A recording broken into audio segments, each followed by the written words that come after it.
Hey, good evening, everyone. We're joined by New York Rangers first-round draft pick Brennan Othmann. If you have a question for Brennan, please click the raise hand button. We'll get started momentarily. Can you find page number? Yeah. Yeah. So what happens next now? The first question comes from Vince Mercogliano with USA Today Network. Vince, go ahead. Hey, Brennan, congratulations. I just wanted Thank you very much. I just want to start by asking you to sort of describe your game for us and for fans. We've heard that you're a guy who brings some offensive skill, but also likes to play with an edge. But if you could be a little more specific and kind of describe what you feel like your strengths are. Yeah, I think you touched all of it there. I'm an offensive player that likes to put the puck in the back of the net. But at the same time, I play a physical game, and I get in the guys' skins, and I'll go out there and I'll score goals. I'll be a playmaker, but also go out there and be physical and get under guys' skins and be a tough guy on the ice that likes to stick up for his teammates a little bit as well. Next question comes from Molly Walker with the New York Post. Molly, go ahead. Hi, Brennan. Congratulations. Kind of on that same note, is there a player you model your game after, or maybe even a player on the Rangers right now? Yeah, there's two players actually in the league right now. One in Calgary, Matthew Tkachuk. I just think what he brings to Calgary is physical game, leadership, and get under guys' skins. You love them on your team, you hate playing against them, and that's exactly what I bring and hope to bring to the New York Rangers. And another guy is Kyle Connor on Winnipeg. He's an offensive player, like to score. He's got a great mind for the game. He loves learning. He loves the game as much as I do. And like I said, I'll score and I'll be a player like him and a guy like Matthew Tkachuk as well. Next question comes from Colin Stevenson with Newsday. Colin, go ahead. Brennan, I was just curious about the experience in Europe, how that went for you. Just take us through the decision making and how that thing, how you enjoyed it and how much you think it did for you.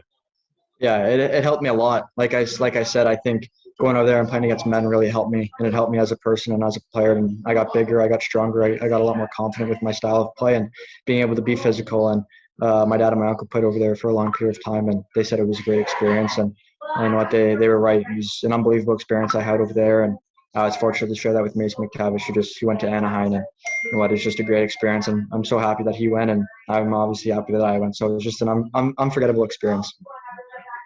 Next question comes from Vince Mercogliano. Vince, go ahead.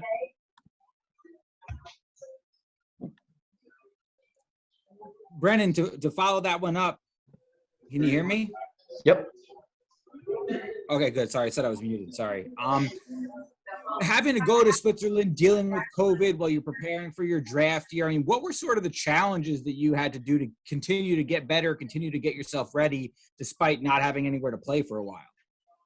Yeah, I worked out a lot in my trainer's garage here back home in Pickering, Ontario, and it was a lot of work we put in. There was a lot of adversity we had to face, and we couldn't see each other every day, and that was just a tough part. And then when we were able to see each other, we pushed each other to our limits, and we did a great job. He put some great size on me, and he put some great strength on me, and I want to get better all the time, and he makes me better in the gym, and I'm really thankful for him over the past 5 years I've been with him.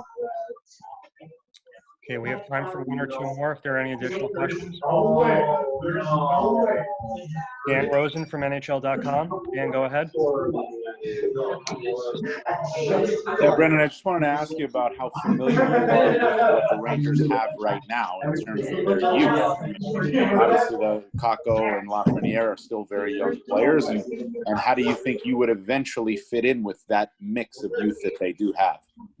Yeah, honestly, I think I fit in great. Kakko and Lafreniere, they're two studs, they're two great players, and they're right and left winger. And I think if I'm able to play with those two guys are playmakers, and if I find the right spots on the ice, I think they feed me, and I put the puck in the back of the net all the time. And I think it'd just be a fun time to play with those guys, and it's going to be fun. We're going to have a great team in a few years, and I'm so happy to be a New York Ranger.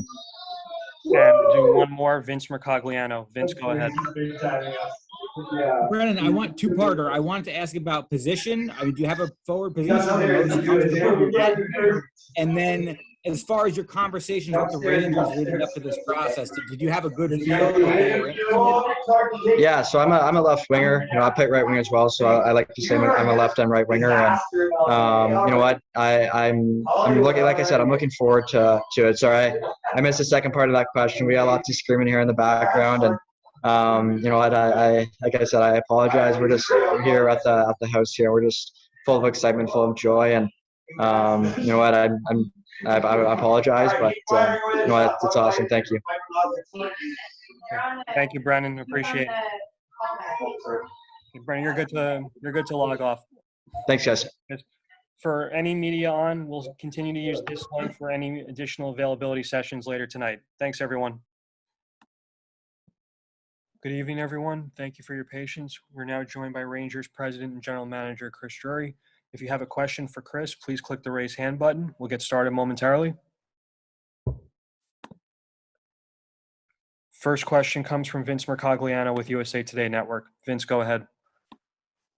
Hey, Chris. I wanted to start with the Buchnevich trade. I understand the financial reasons with him being up for a new contract and all that, but I also know you've talked about wanting to take a step forward next season. So given the important role that he played for you guys, do you feel that this deal makes you guys a better team, or is it more about providing flexibility to make other moves?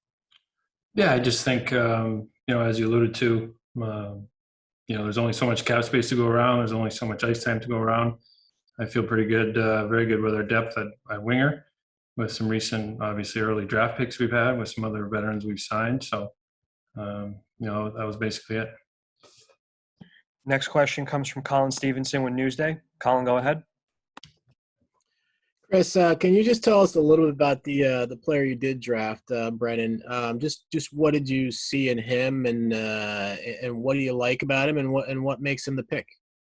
Yeah, excited to get him where we did. You know, we had kind of narrowed it down to 3 or 4 players at that pick, and you know, you're crossing your fingers as it goes on, and we're excited he was there. You know, I think our scouts kind of described him as a Swiss Army knife kind of player.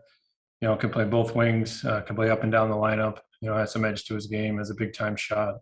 You know, understands how to play a 200-foot game, and you know, we're excited to bring him into the mix. Next question comes from Molly Walker with the New York Post. Molly, go ahead. Chris, how close were you, if you were, to trading that first-round pick?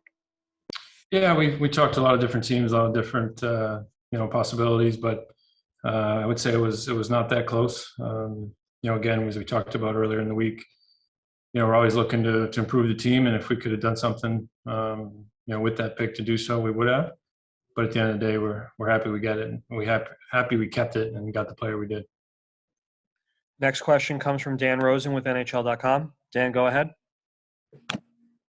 Hey, Chris, how do you see Sammy Blais fitting in to your lineup? Yeah, you know, I think as you could see over some of the moves we made, we're, you know, trying to reshape and you know, get a little different look on our bottom 6. You know, I think he brings you know, a lot of size, a good physical edge. I think he's got some offensive upside. You know, in the minutes he's played in the past, he's had good production. You know, and like Barkley is another guy that walks in our room with having a ton of playoff experience, and you know, also has a Stanley Cup ring. Next question comes from Rick Carpinello with The Athletic. Carpy, go ahead. Hey, Chris, you start the day with the buyout process, and then you trade a very popular player, and then you run your first draft. What is today like for you?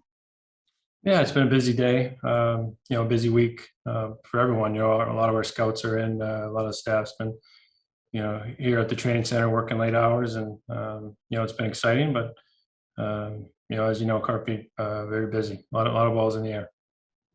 Next question comes from Vince Mercogliano. Vince, go ahead.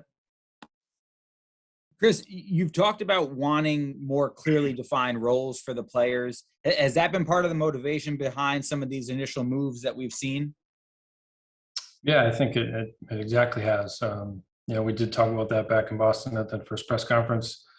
You know, you go back to the bubble, you go back to some games last season, and you know, I think we're trying to reshape it. And as we talked about, when guys go over the boards, they know exactly what their role is and what's expected of them. And you know, I think we're on our way to do that. Next question comes from Molly Walker. Molly, go ahead.